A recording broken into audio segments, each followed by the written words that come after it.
Good evening, everybody. This is Terry Layton, Chairman of the Alabama Republican Party. I want to welcome you all tonight to our Calling Alabama phone conference. This evening we will be talking to former Senator Rick Santorum, who is on a pathway for the GOP nomination for President of the United States. And we look forward to talking to Senator Santorum. We've got some great questions for him, and we will be waiting for him to either interrupt me as I speak or wait till we finish here with a little intro. While we're waiting for Senator Santorum, I'd like to share some things with you all about he and his life and his journey, and I'm sure he will add to this himself when he gets on the line. Senator Santorum is married to Karen. They have 7 children. Yes, 7. His father and his grandfather immigrated to America from Italy, where his grandfather worked as a coal miner for 30 years. And while he was in college, Senator Santorum did volunteer work for Pennsylvania Senator John Hines' campaign, got the bug of politics. He earned his law degree at Dickinson School of Law in Pennsylvania. Now, while he was a senator, he made a commitment to visit each of Pennsylvania's 67 counties every year. And here in Alabama, we see that also because Senator Richard Shelby, for 29 years, has visited all his counties in Alabama as well.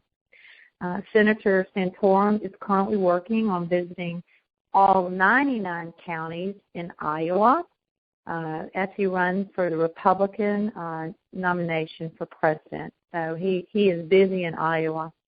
In 2012, Senator Santorum won the presidential primary in our state in Alabama. He was first in our state, and he came right before Newt Gingrich, and third in Alabama was Mitt Romney. So Alabama surely saw a lot of Senator Santorum in 2012 when he ran for president. Senator Santorum is an author. He has written 4 books. His latest book, which came out this year, is called Bella's Gift: How One Little Girl Transformed Our Family and Inspired a Nation. Senator Santorum also actually is in the filming industry, movie distribution company.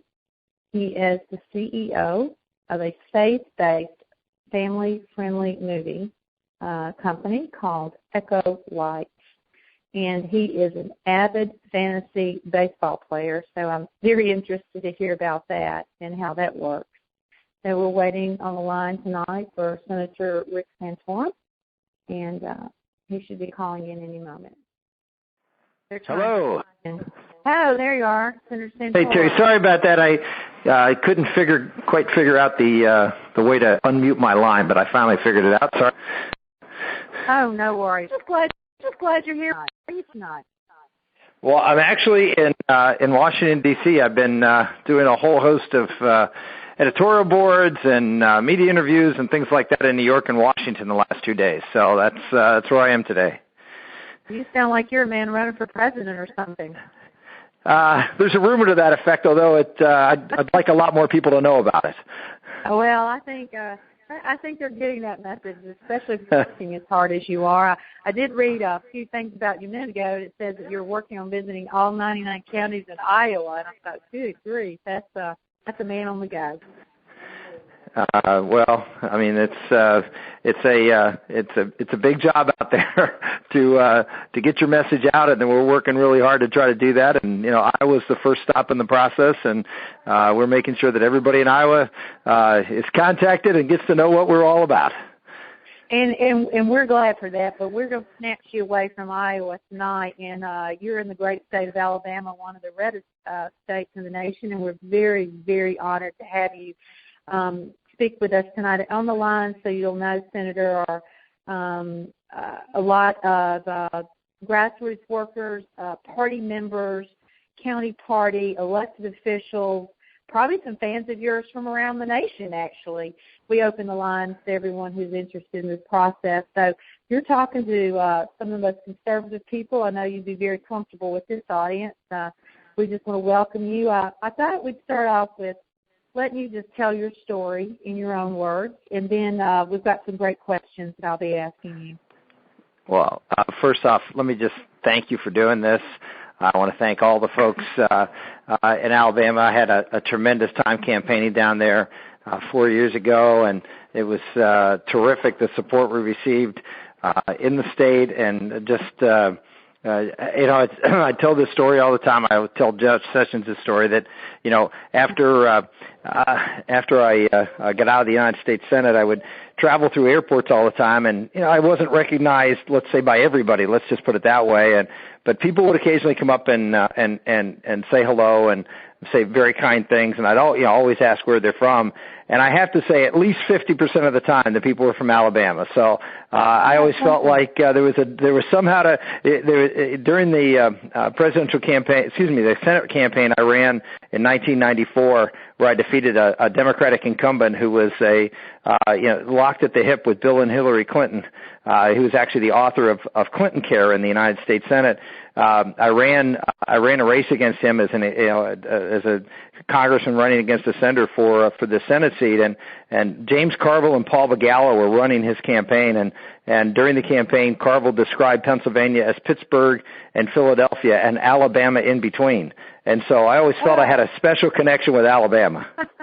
How about that? Well, you did, because, and I just mentioned this a minute ago, in 2012, you actually took most of the delegates from the state of Alabama to the Republican National Convention, and you actually beat out Newt Gingrich and Mitt Romney. So Alabama, we had your attention, you had ours.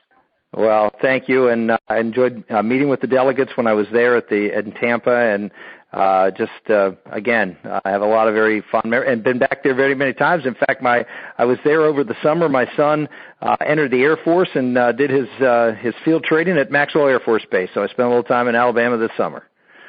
Yes, we do recall you were here, and we're grateful for your son as well. Thank you. You open this up and just speak to the folks here for a few minutes, and then we'll do questions. Well, I appreciate it. Look, you all have a tough job. I say this in every speech I give everywhere I go. I mean, there's a lot of really good people running for president, and the question is, how do you differentiate it? And hopefully with the questions that you ask tonight, we'll get through some of that differentiation. But I just, I think the most important thing is we've been disappointed enough in Washington, D.C. by sending people down there, that don't necessarily live up to what they say they were going to do. And one of the things that I think you need to look for in a candidate is, number one, someone who has a track record that you can trust. We've elected a lot of folks who say a lot of things during a campaign and then do something completely different. One of the things that I try to sell myself on is I'm pretty boring. I haven't changed any positions in the last 20 years. I don't say one thing one day, another thing the other day. I always tell people, if you support me, you're never going to have that cringeworthy moment and say, "Oh, gee, I didn't see that one coming." That makes me maybe not the most exciting candidate in the world, but it's one that's trustworthy and hopefully authentic. And the second thing I would say is a track record of getting things done. I came there and I was a ball of fire when I came to the House and Senate at the age of 32 and 36, and we shook things up. But here's the key thing: we got things done. And I think that's really the important thing, is to try to find someone who you can trust, who's authentic, who has a track record you can believe in, and has a record of being able to get things done. And the final thing is, actually knows how to win elections. I defeated a Democratic incumbent in a 60% Democratic district when I first ran. I was matched up against another Democratic incumbent after redistricting. They eliminated my seat, and they put me in with another Democrat, and I won that election. And then I ran against a Democratic incumbent senator and won that election. And then when I won re-election, I won the state of Pennsylvania in a race where I was the only conservative who won a state that George Bush lost when he ran for election. So we have a pretty good, strong track record of accomplishment, and that's what I'm hoping. That's what I'm hoping that maybe differentiates us from a lot of good people, but don't have the experience and the track record of success. And as I always say, Commander-in-Chief is not an entry-level position, and someone with a lot of experience, as I've had on when I was in Washington, D.C., on passing legislation on putting sanctions on Iran and working on the Armed Services Committee as I did for 8 years.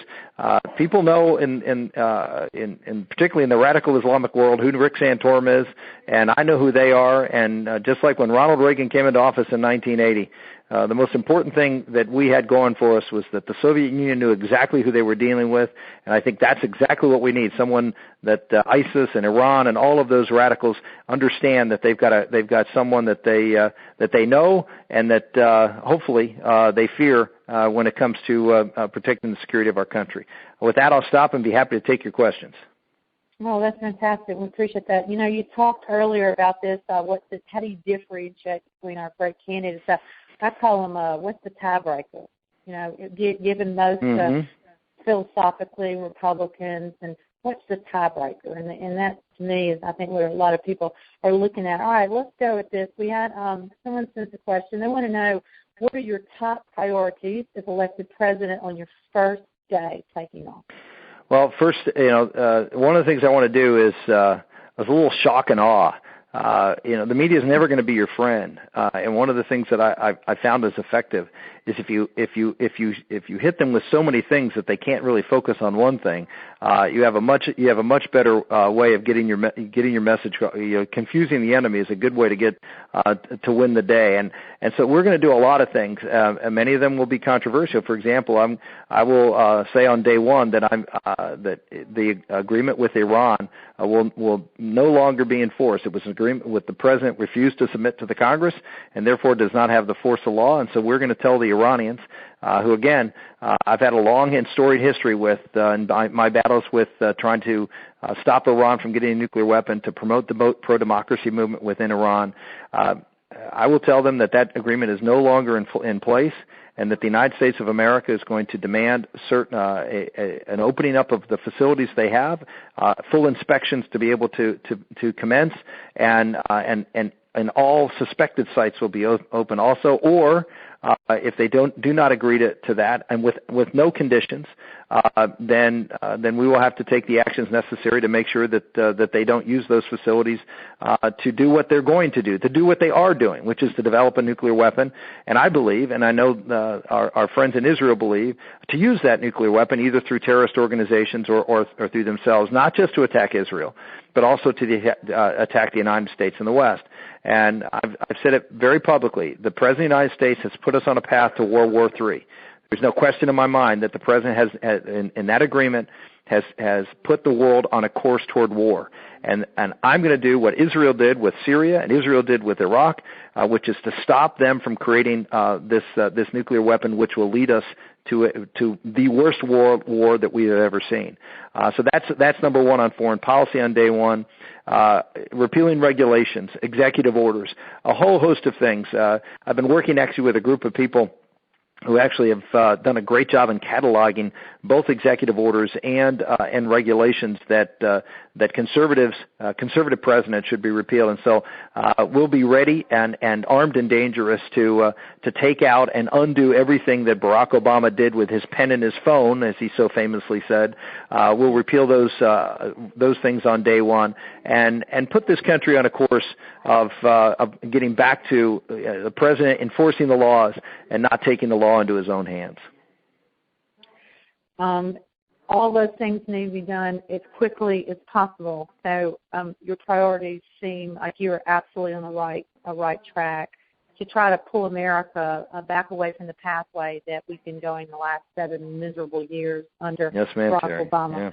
Yeah. Let me ask you this on taxes. Someone wants to know, are you an advocate of the fair flat tax? What tax reforms do you support? And I personally saw on Twitter that you have, it was a hashtag explode the code. Is that right? I want to know what that means. Explode the code. Well, I was talking about it tonight. I was on Lou Dobbs' program on Fox Business, and what I've introduced is a flat tax. I'm the only person that's actually introduced an absolutely flat tax. There's some who've introduced a variety of different rates, 2-3 rates, but we're the only one that has a.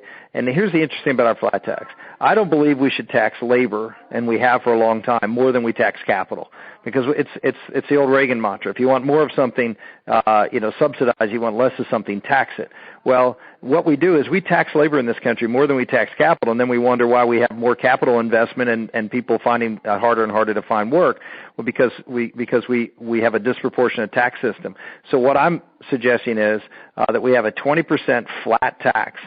Flat tax meaning not just one rate for individuals, but also one rate for corporations, and the same rate for capital gains, 20% across the board.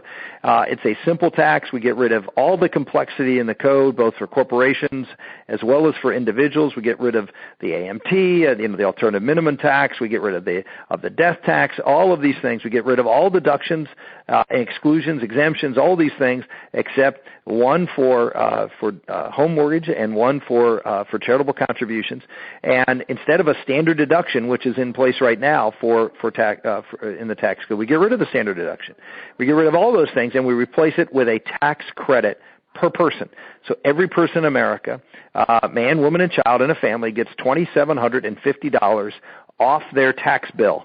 So if you have a family of four, the first $11,000 in taxes owed, you don't have to pay. You don't have to pay taxes on that money. So if you're a family of four earning $50,000 a year at a 20% rate, your taxes are $10,000. But your tax credit is $11,000. So that'll give you an idea, and you would actually get a refund from the federal government. So that'll give you an idea of how family-friendly it is, how simple it is, and of course at a 20% rate, how dramatically and tremendously pro-growth it is to have lower corporate and individual rates on businesses. So the Tax Foundation scored it. Here's the cool thing. They scored it as increasing growth by 1% a year for 10 years. Creating over 3 million jobs in addition to the jobs that were scheduled to be created. And the kicker is, because we worked on this and designed it so well, I did not want a tax plan like Donald Trump or Bobby Jindal or others who proposed these tax plans that Trump's is like $10 trillion is what it cost over the next 10 years. Mine cost $1 trillion, but here's the caveat. The $1 trillion includes that I eliminate all the Obamacare taxes, but it doesn't include me eliminating all the Obamacare benefits. If you take away all the Obamacare benefits, which of course we would do, and taking away the taxes, this actually is a revenue raiser over 10 years. Why? Because the growth is so dramatic.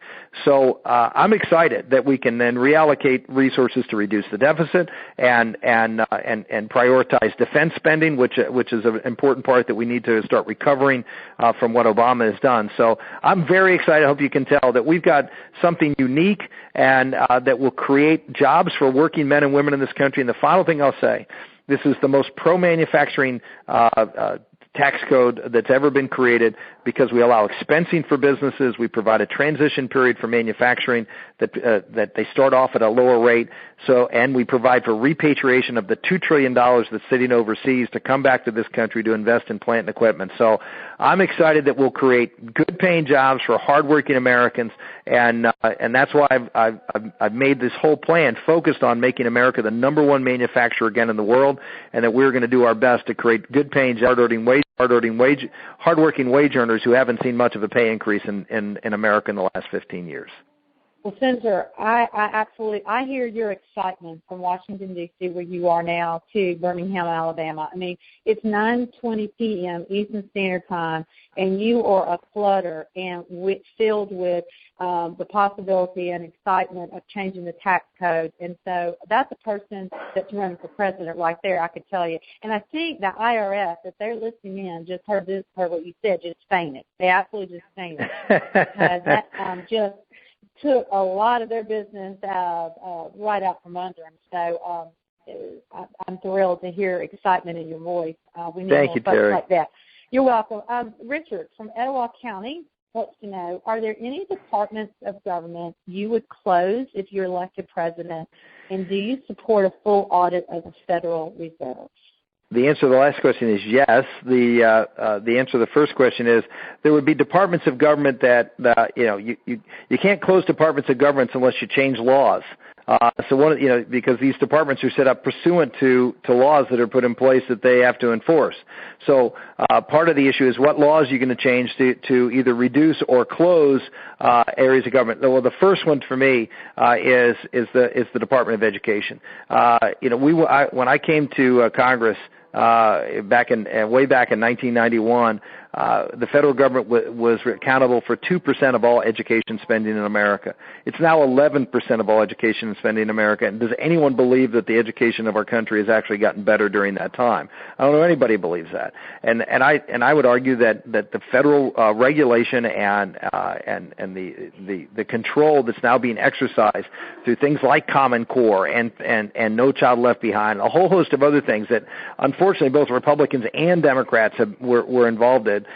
In my mind, we just have to repeal those things. We need to repeal and get rid of Race to the Top, and we got to get rid of No Child Left Behind, and get rid of all these programs where we say that Washington knows better how to run.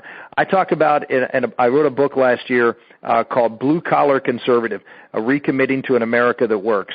And I can tell you that in that book I talk about we need a parents' revolution. We need to give power back to parents, back to local school boards, teachers, and administrators for them to be able to take control and provide the best quality education for the children in that school, in that community, for each parent to get what they deserve, which is an education that they believe is in the best interest of their child. So to me, the number one priority would be the Department of Education. There's others. Transportation's another area that, there's really no reason for the federal government to be involved in the transportation industry as we are right now. Particularly when it comes to highway transportation. We have the federal gas tax because Eisenhower put it in. We had to build an interstate system. News report, flash, the interstate system's built. We really don't need the federal government to be involved in doing these things anymore. What we need is to take that money, block grant it to the states, send it back. Will reduce costs dramatically. I mean, anywhere from 20 to 30% is what's estimated, and higher in some areas of the cost of these highway programs if we get the federal oversight and all of the federal rules that come in building highways. I trust the state of Alabama that they can build highways without the federal government telling them how to do it. So those are, and the only thing I would keep at the federal level and highways is I would keep money to maintain and if necessary, expand the interstate and critical economic highways, because there is a role to make sure that those economic highways are in great shape. And there are a lot of states like mine, Pennsylvania as an example. We have a lot of truck traffic and traffic going through our states, out of New Jersey, New York, and New England to the rest of the country, and we want to make sure that we don't put the burden on Pennsylvania having to deal with all that traffic with really none of the economic benefit that comes from that traffic. So that's why we keep a much smaller amount, maybe of the 18.5 cents, something like 4 or 5 cents to maintain and improve those critical economic highways. Well, the main thing, I think the thread, no matter what the subject was that you spoke about then, was let the states control themselves, let them make the decisions. We know better, like you said, than another state or bureaucrats in Washington, D.C., and that's very important messaging in the Republican message. Speaking of Republicans, Brent from Jefferson County, which is in the Birmingham area, wants to know, what do you think about the large field of the GOP candidates running for president, and does it help or hurt us in our messaging? Well, I mean, this is a long process. I mean, everyone's panicked right now because we have all these candidates. What are we going to do? Let competition work. Let the system play itself out. And I think we have a lot of folks who are very concerned about this candidate being at the top or that candidate being at the top, or they're concerned about so many candidates and that how are we going to be able to get our message out. One of the things I learned is that you let the marketplace work, and don't try to have the elites, particularly the elites in the Republican Party, try to manipulate the deck to benefit one person over another. That ultimately is not, as we've seen. I make the argument in the last couple of elections, that ultimately doesn't result in us putting forth the best candidate to be able to win not just win the nomination, but to win the election.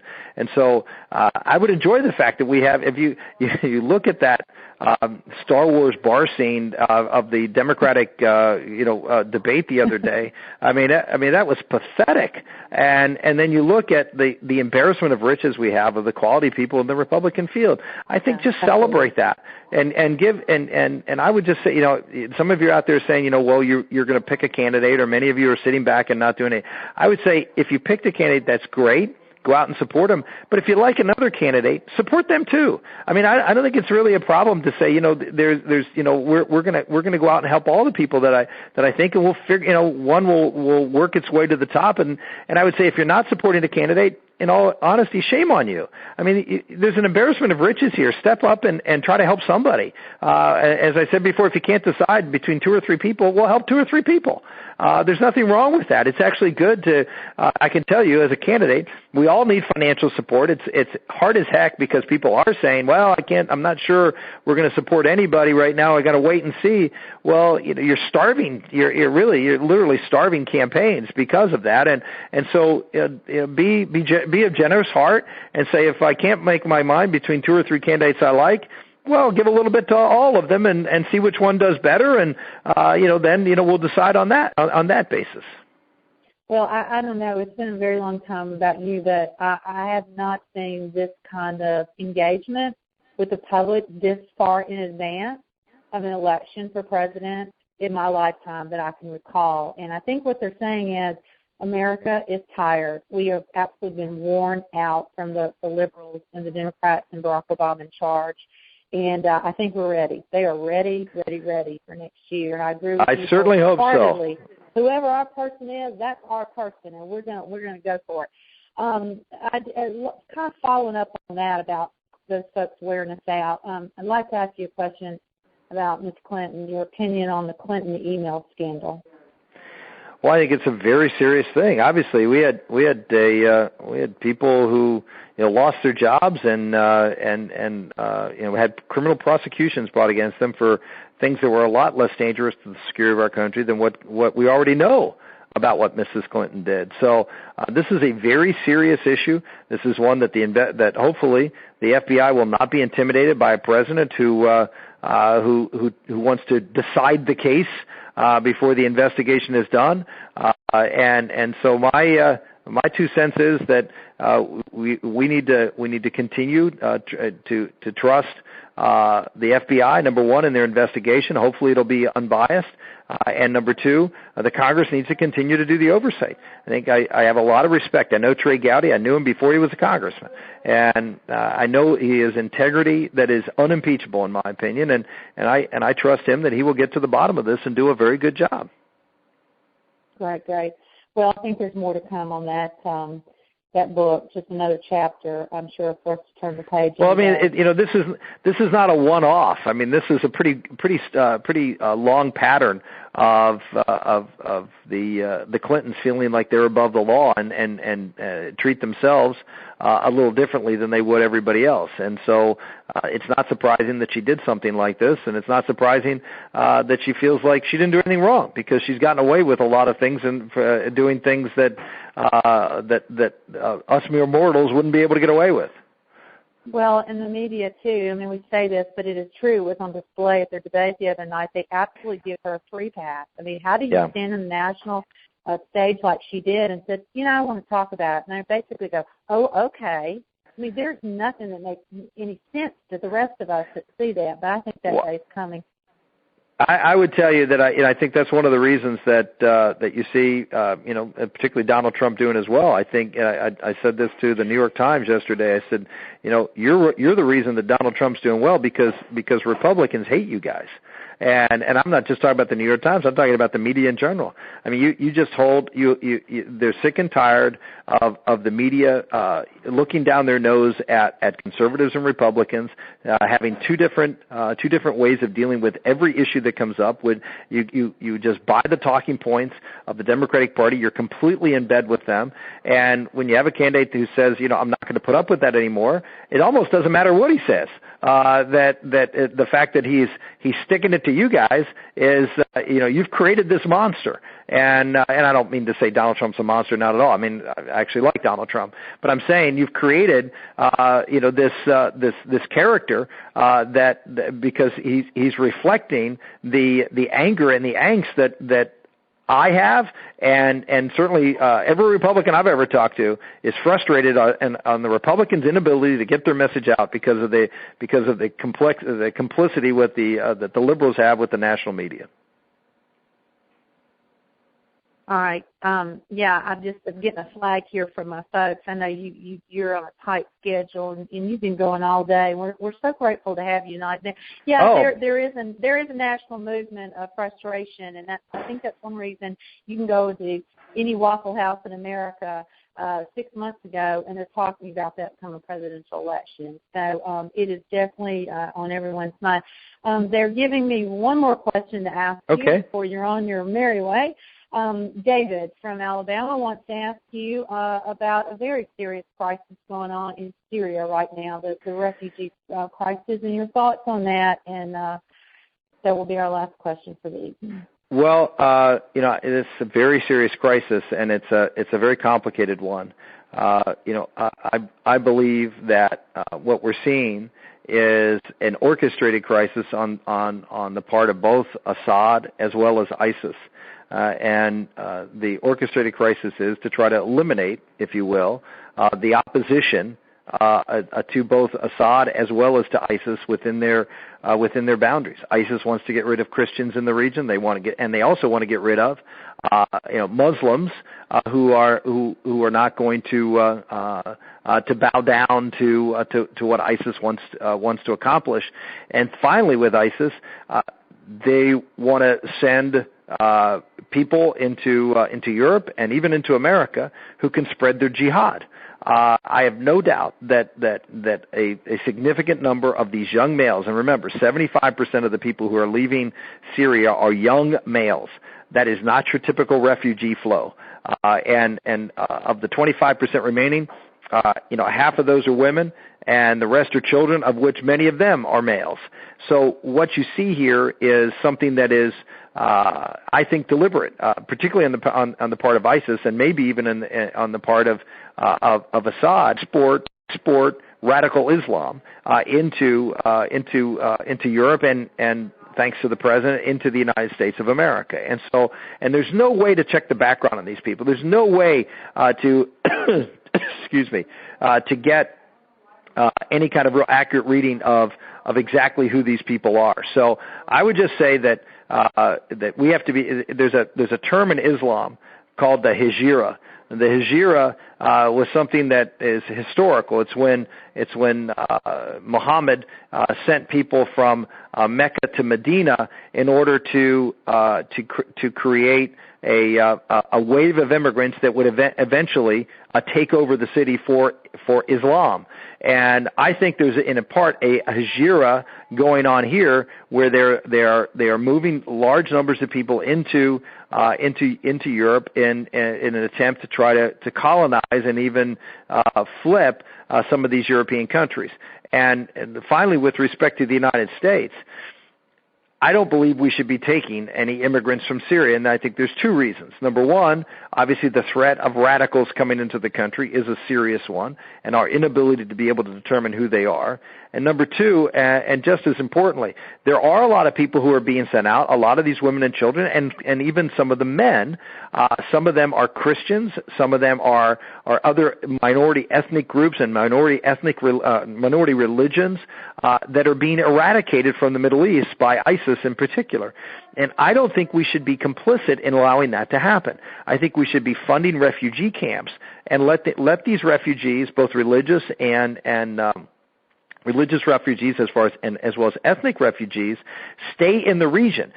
Because when we defeat ISIS, and particularly if you elect me president, we will defeat ISIS, we want those people to come back. And if they relocate to the United States, they simply will not. And ISIS will have accomplished what they want, which is to sanitize and wipe out all dissenting elements within the culture in Syria and by the way, Iraq and even some of the Kurdish areas. So I take a very different viewpoint for the president. I look at this through the context of what I think is the proper way, which is the radicals see this as a holy war. They see this as a way to transform the Middle East, and we should not be complicit with them, allowing them to do that.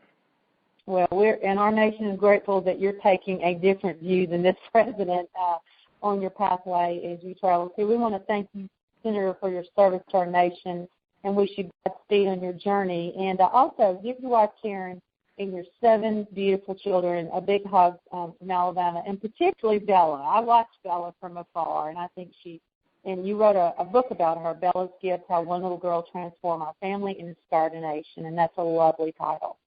Well, thank you very much. I appreciate it. And again, thank you all for the support that you gave me in Alabama 4 years ago. Obviously, we'd love to have your help and support this time around. If you want to help us out, you can certainly go to our website, ricksantorum.com. I'd appreciate it. And even if you haven't made a decision, go to the website. There's a little place for you to sign up to join us in prayer. We have a prayer team in our campaign, and just so you know, yes, we do pray for certain things that we ask folks to pray for our campaign, but we also pray for all the campaigns. We believe that that's our obligation to do that, and so we'd appreciate that you keep me and all the candidates in your prayers.